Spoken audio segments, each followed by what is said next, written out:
Nida Abdel Hamid Syed Al-Astal, 43.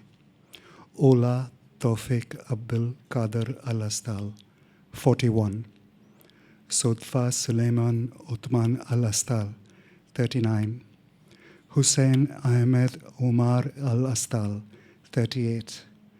Hisham Hussein Yassin Al-Astal, 37. Ala Zakaria Ali Al-Astal, 36. Abdullah Zakaria Ali Al-Astal, 34. Muhammad Abdul Majid Ali Al-Astal, 34. Imamha Abdel Nasser Suleiman Al-Astal, 34. Afnan Ibrahim Hamid Al-Astal, 33.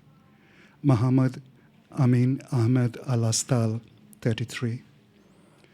Samar Muhammad Suleiman Al-Astal, 32. Omar Zakaria Ali Al-Astal, 31. Majid Ali Hamid Al-Astal, 28. Khalil Omar Muhammad Al-Astal, 27. Hamza Nasir Suleiman Al-Astal, 26. Amal Zakaria Ali Al-Astal, 24. Usama Muhammad Suleiman Al-Astal, 24. Ibtahil Ibrahim Hamid Al-Astal, 24. Hafsa Nasir Suleiman Al-Astal, 24. Those were the just 20 of the thousands who lost their lives. I'm going to read to you a few things that I wrote. I'll start with a short prose poem. It's called Gunpowder. One Deepavali in the 80s, this boy went to the top of the building he lived in and then to the water tank. 8 stories high, it was then the tallest building in a leafy part of what was still a low-slung suburb in a city that hadn't yet been taken over by cranes. As he watched the flash of distant explosions rising above the trees, followed by the sound, he tried to remember how to calculate the distance by the time elapsed between light and sound, but he gave up because there were too many. This teenager wondered whether this was what a war zone felt like the war in Lebanon, which he had read about in the papers. In the years since, he has never been seen the Festival of Light the same way. This one is called My Sky and Yours, or Deepavali. Dear G, the G is for Gaza, but the G is also for the many Palestinians who I had been following over time, people like Mutaz and all the others, some of whom might have managed to get away, and some whom are still reporting from in there, while so many of their colleagues have lost their lives, been injured, etc. I'm, by training, a journalist, and the loss of so many lives who are doing nothing but tell the stories is something that hit even more for me. Dear G, around me, chatter, greetings, family and friends, sparkly new clothes, doors and windows adorned with tiny dancing flames, sweets, way too many sweets, and then fireworks in the sky, G, and crackers down the lane and the steady rumble of a city celebrating. But then, G, all I can think of is your sky, where fire and hate and death descend, and you crumble into smoke and rubble. I mourn, G, for the loss of your sky. This is a cloud over Gaza.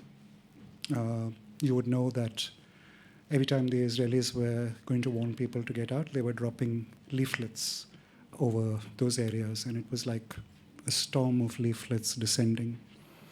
So that picture is the one that prompted this. A cloud over Gaza. From a clear blue sky, thousands of death sentences fall. White leaves that are not from an olive tree. Leave, each one says. If you don't, you are an accomplice, and metal and fire will rain down on you. The world will forget that you and your ancestors once were. There is room for but one star in this sky, and it is David's. It's an Instagram poem. It's called It's a Mood, Fam. I'm sorry I'm posting about genocide. I would rather write love poems. I would rather see your stolen kitten videos that I have already seen 17 times, and those jokes I first saw in 1998. I would rather be winding you up with wordplay. I would rather see your outfit of the day, and you look nice, I'm not going to lie. I would even rather see your life hacks. But there are missiles hitting hospitals and children's corpses in ice cream trucks. I'm sorry that I'm posting about genocide. This is the last of my poems. It's called The Ice Cream Trucks of Gaza. The morgues in Gaza ran out of space.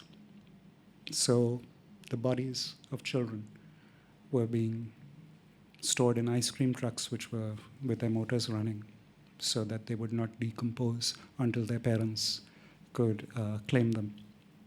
The ice cream trucks of Gaza.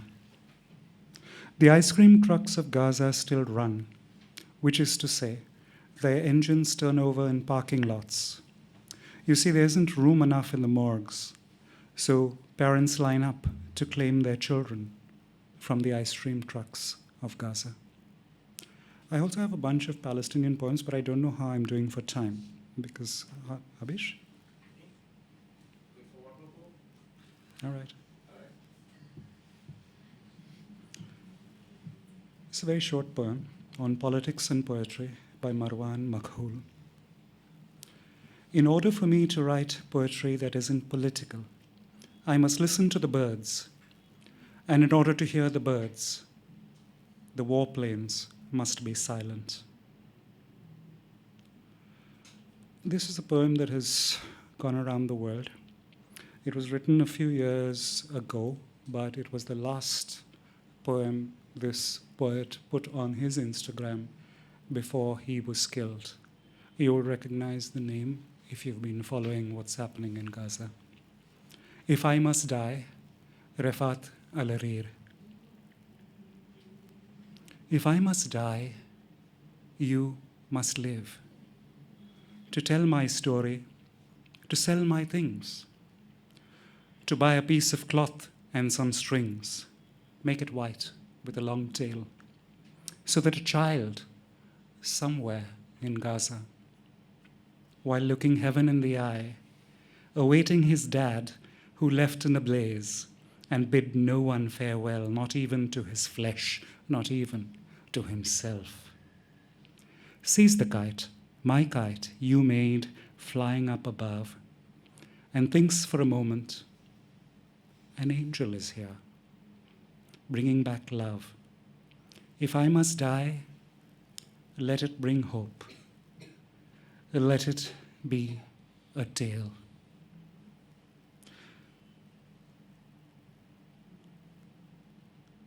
This is called Land by Suhair Hamad. His approach to love, he said, was that of a farmer. Most love like hunters, and like hunters, most kill what they desire. He tills soil through toes, nose in the wet earth.